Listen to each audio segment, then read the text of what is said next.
So in the 70s, is this around the time that you had went to prison? If you could talk about that, why you went to prison, how long you was there, and kind of talk about the experience, from going to the community to going to prison. Was the gang banging strong in the prisons? Was it the same? Because nowadays they talk about the races more so than the gangs. When I first went to prison in '79, I had grew up in YA where I had been going to prison uh, uh, state for since I was 14. Then when I turned 21, I went to prison in 1979.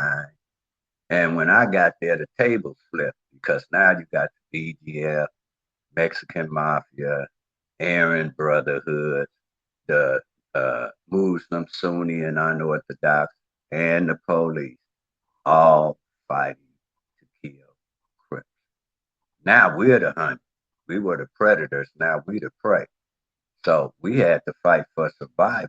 They telling us you can't, because they hadn't, no Crips really had hit the prison system in a bulk, because we all were YA babies. So when we started going to prison, it's a gang of us coming from YA, not just Crips, Peabody that started the UBN, Jan Brewer, Cowboy, Wesley Logan, LB, Puddin, Tambo. It's just a gang of them, Rooster.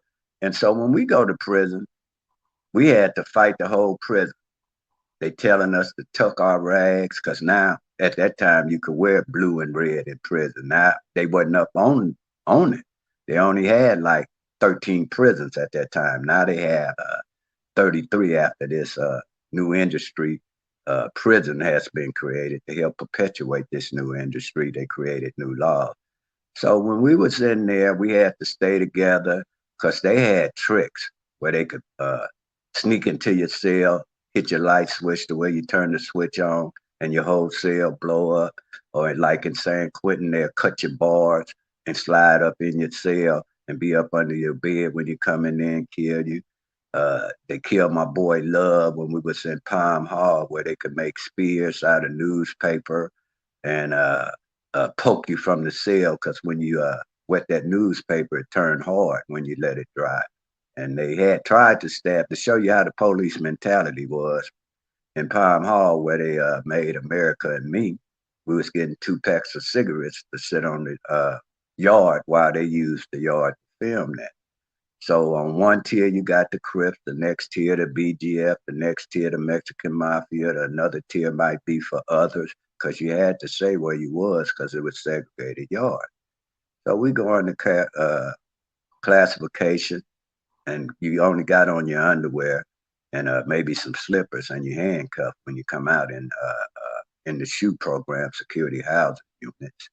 And they tried to spear me with the police with a knife onto the end of a spear. Police didn't go do none of them. Took me on, walked me back, and my boy Love, he was next to go to classification. I told him, man, stay off, stay on the wall. Don't come off the wall. That means stay close as you can to the wall so that spear couldn't hit you. And he went down there and got killed like maybe 5 minutes later. And then this brother killed him from the BGF. You had Lewis Montgomery that was killed in San Quentin. You had Big Lyncho that was killed in the county jail. It's quite a few murders. It was very violent up in there, and we stayed in constant trouble. But we didn't know the game where they could write out a pass for you to come to the dentist, and then when you go to the dentist, they land in the cut to kill you. So it was all about survival when we started hitting to the present main lines. Didn't nobody, everybody was out to kill. Mm-hmm.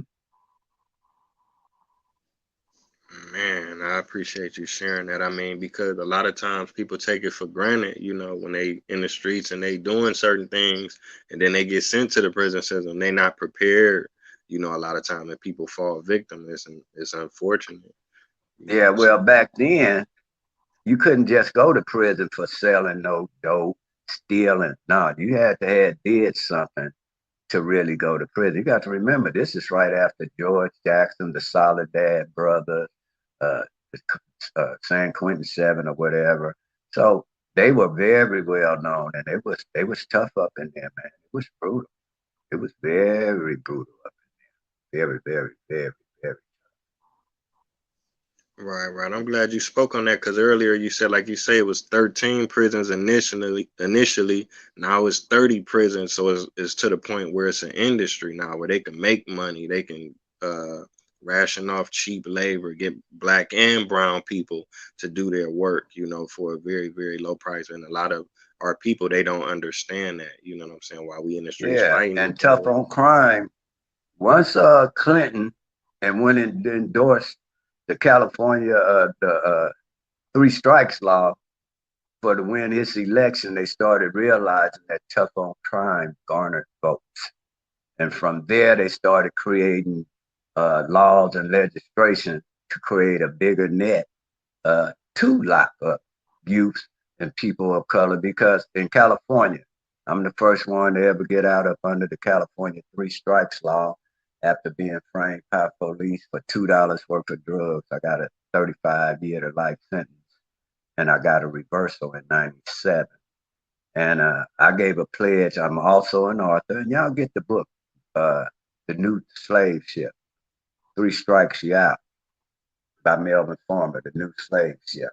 And I wrote that book to tell the plight of the prisoners in there because I'm into restorative justice. I just had my boy from death row for 40 years, one of Tookie Confidants, where I had him on a little show yesterday where he was calling live from San Quentin. His name is Steve Champion, aka Adisa. He's been up there 40 years now. January 29th, make his 40th year on death row.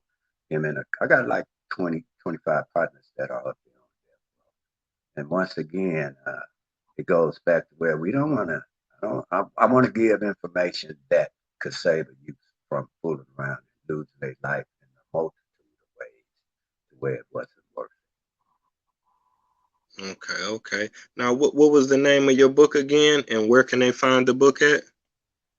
The name of the book is The New Slave Ship, a ship that does not sail.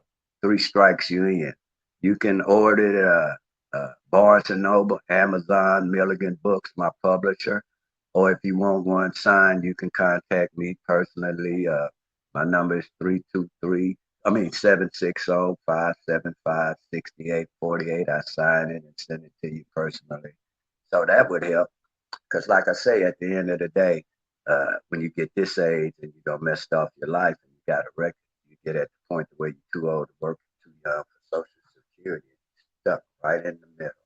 And it's a tough process. Oh yeah, most definitely. I'm gonna order my copy today. So when we end the show, hang on, give me the information, and I want my copy. I'm gonna order it. Yes, sir.